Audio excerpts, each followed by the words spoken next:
Dandelions abound within the perimeter of my vegetable garden. I've allowed them to flourish for 3 reasons. First, their taproots go down deep and bring calcium closer to the topsoil, where more shallow-rooted garden crops can access the mineral. Second, all parts of the plant can be used both for culinary and for medicinal purposes. Finally, blending a handful of dandelion leaves into a smoothie adds a flavor that is more than reminiscent of dark chocolate.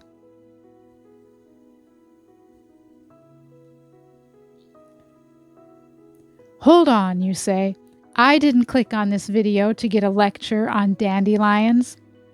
Hang on, because I'm going to make an important point in a couple of minutes that will help shift your perspective on the trials of life.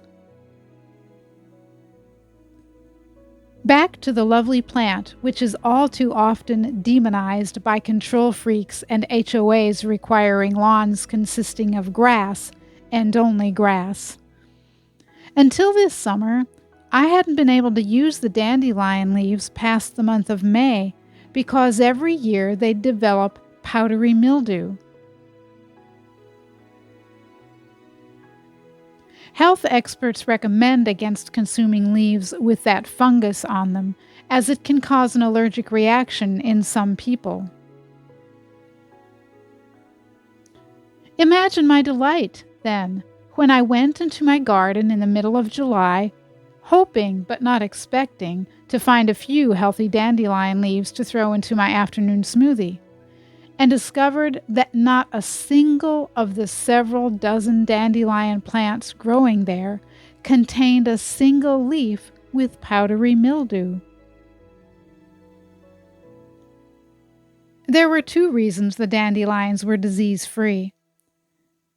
This past summer, I decided not to garden. We live in a landlocked area with high humidity and mild winters, the perfect environment for nurturing the appearance and spread of fungi, such as powdery mildew.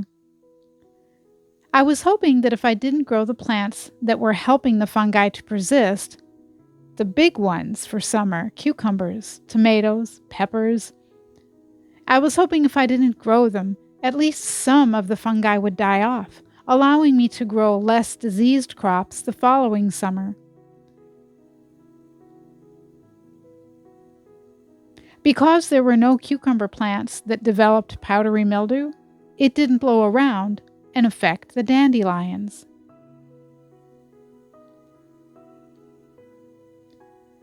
The second, and perhaps more pertinent reason for the fungus-free dandelion was that for several months, La Niña took over the globe in all her splendor, bringing an unusually hot and dry spring and summer, and also into the fall.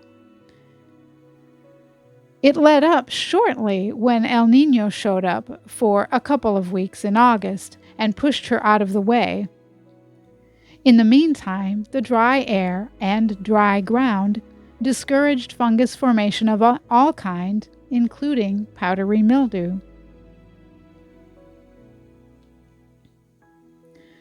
Temperatures had surpassed 103 degrees many days.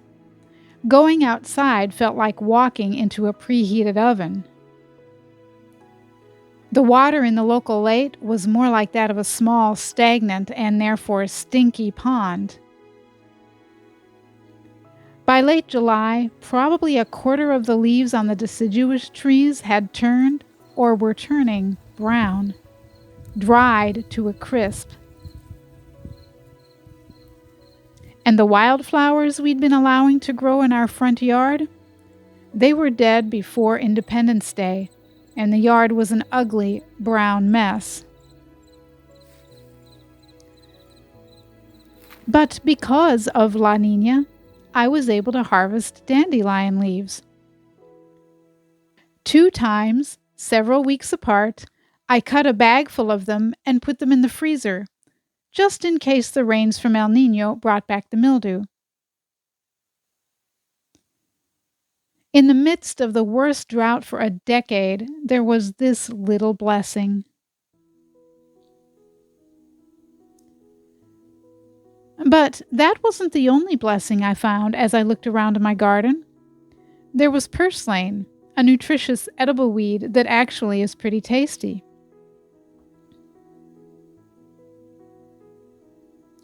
The asparagus, with a little bit of watering, was still going strong.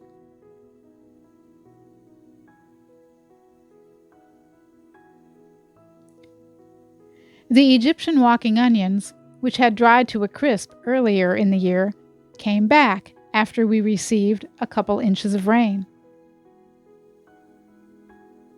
The garden is constantly teaching me important life lessons. This year, it showed me that even when my life is going through a dry period, when I feel like I'm just spinning my wheels, when it seems like I can't get anything productive done, there is still an abundance all around me. I just have to look a little harder for it.